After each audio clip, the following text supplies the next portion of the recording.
Bell का पत्र स्वयं लक्ष्मी जी, लक्ष्मी का स्वरूप है।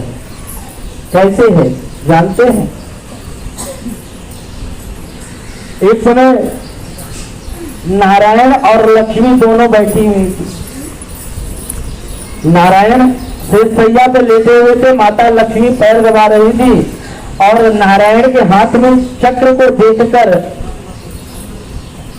लक्ष्मी जी पूछती हैं कि हे प्रभु, आपको यह चक्र किसने दिया? वार्तालाप हो रही थी, बस ऐसे ही लक्ष्मी जी ने पूछ लिया और नारायण ने कहा यह देवाधिदेव महादेव ने मुझे चक्र प्रदान किया है शत्रुओं का नाश करने के, इसका वार कभी खाली नहीं जाता है, यह अभय है, यह कभी किसी से परास्त नहीं हो सकता। भगवान नारायण के पास एक ऐसा ही चक्र जो सुदर्शन चक्र है वह किसी से कभी आज तक हारा नहीं है। जैसे भगवान शिव के हाथ में त्रिशूल है वैसे ही नारायण के हाथ में चक्र है और वह कभी किसी से हारा नहीं है। चाहे वह देव हो, चाहे राक्षस हो, चाहे जिससे युद्ध हुआ हो, वह चक्र कभी परास्त नहीं हुआ है, क्योंकि वह अभय मुक्त है, स्वयं में सर्वजीत है और वह भगवान शिव का दिया हुआ है। शिव ने उन्हें प्रदान किया है। और लक्ष्मी जी पूछते हैं कि प्रभु आपको कैसे प्रदान होगा, आपको कैसे मिल गया? तो भगवान नारायण कहते हैं कि हे देवी, जब नर का रूप मैंने धारण किया था तो नारायण का स्मरण किया और उस नारायण की पूजा में मैंने सहस्त्र कमल दल भगवान को चढ़ाए थे। कमल का पुष्प, श्वेत कमल का पुष्प भगवान शिव पर उन्होंने सहस्त्र चढ़ाए थे और एक एक पुष्प चढ़ाकर भगवान की एक एक नाम का व्याख्यान किया था भगवान नारायण ने। अंत में भगवान शिव एक कमल का पुष्प स्वयं के लिए रख लेते हैं, छुपा लेते हैं, चुरा लेते हैं उनकी परीक्षा हेतु। और उनका प्रण था 1008 भगवान शिव को कमल का पुष्प अर्पण करने का और उसमें से एक कमल भगवान शिव छुपा लेते हैं परीक्षा लेने हेतु। और इस तरह से जब अनेकों पुष्प भगवान नारायण ने भगवान शिव पर अर्पण किया और अंत में एक पुष्प कम पड़ गया, वह देखने लगे कि उन्हें एक पुष्प नहीं मिल रहा है, कहाँ गया? और जब तक वह लास्ट वाला पुष्प अर्पण भगवान शिव पर नहीं करेंगे तब तक उनका अनुष्ठान पूर्ण नहीं होगा। और इस तरह से देखते हुए विचार किए भगवान ने और कहा कि भगवान ने हमें एक नाम दिया है। कौन सा नाम? कमल नयन। भगवान का एक नाम है कमल नयन और कमल के समान भगवान के नयन है। भगवान नारायण के नेत्र कैसे हैं? कमल पुष्प की पंखुड़ियों के समान है, कमल नयन है और उन्होंने अपना एक नेत्र भगवान को अर्पण किया कमल नयन में।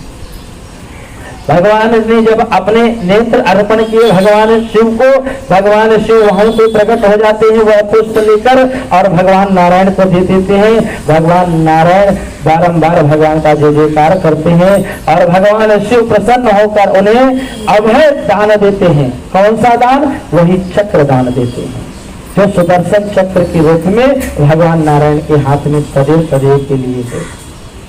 और तब जाकर नर बने नारायण। तब भगवान नारायण का रूप धारण जो है वास्तविक रूप में आकर चक्र का भार उठाया। लक्ष्मी जी से जब यह सारी कथा नारायण ने बताया तो लक्ष्मी जी विचार करती हैं, क्यों ना मैं भी शिव का उपासना करूं और शिव से भी कोई वरदान प्राप्त कर लूं, क्योंकि भगवान शिव बड़े दयालु है, कृपालु है और वह भक्ति से प्रसन्न हो जाते हैं, सबको कुछ ना कुछ प्रदान करते हैं, तो मुझे भी कुछ ना कुछ प्रदान करेंगे। इसलिए लक्ष्मी जी मन में विचार कर एक वन में चली जाती हैं और उस वन में जब पहुंचती हैं तो भगवान शिव का उपासना करने लगती है लक्ष्मी जी। और लक्ष्मी जी को कई वर्ष बीत जाते हैं भगवान शिव की उपासना करते और उपासना करते करते करते करते माता लक्ष्मी स्वयं वृक्ष का रूप धारण कर लेती है और ऐसे वृक्ष का रूप जिसे हम बेल का पत्र बोलते हैं। भगवान शिव वहां पहुंचते हैं, लक्ष्मी जी की इस उपासना से प्रसन्न होते हैं और कहते हैं कि हे लक्ष्मी जी, तुमने मेरा ऐसा सुंदर स्वरूप लेकर मेरी तपस्या की, इसलिए मैं तुम्हें वरदान देता हूं कि जो भी मुझ पर तुम्हारी पत्ती मतलब बेल की पत्ती जो अर्पण करेगा, मैं उससे प्रसन्न होकर उस भक्त को अभयदान और उसकी इच्छा अनुसार फल प्रदान करूंगा। इसलिए तब जाकर लक्ष्मी जी को वह वर प्राप्त हुआ और लक्ष्मी का ही स्वरूप बेल का पत्र है जो भगवान शिव पर चढ़ाया जाता है। और बेल का पत्र चढ़ाने से अनंत फल प्राप्त होता है।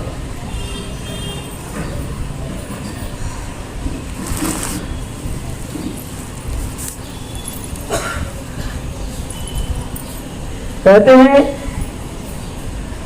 दंती कोट सहस्त्र वज्रे शांति कोटि कन्या महादानम एक बेलपत्रम शिव अर्पणम।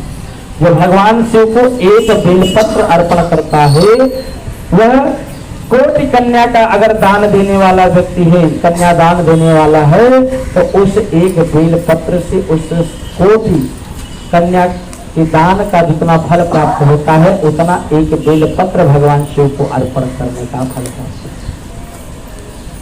शालिग्राम पर जिस तरह से एक तुलसी के पत्र अर्पण करने पर भगवान नारायण प्रसन्न होते हैं और अपने भक्तों की लाज रखने के लिए सदैव तत्पर रहते हैं, भक्तों पर कृपा करते हैं, वैसे ही अगर भगवान की शिव की पूजा करते समय एक बिल पत्र अगर अर्पण कर दिया जाए तो शिव और नारायण की दोनों की कृपा का पात्र बन जाता है। और परंतु कैसा पत्र होना चाहिए? अखंड बिल पत्र, जो तनिक भी कहीं से छिद्र ना हो, फटा ना हो, टूटा ना हो और 3 पत्ते वाला हो और सर्व पाप को नाश कर देने वाला ऐसा 3 पत्र जो भगवान को अर्पण करता है, जो तनिक भी फटा ना हो, छिद्र ना हो, जो भगवान शिव पर अर्पण करता है, वह भगवान शिव स्वयं कहते हैं कि मैं उसके सर्व पाप को हरण कर लेता हूं।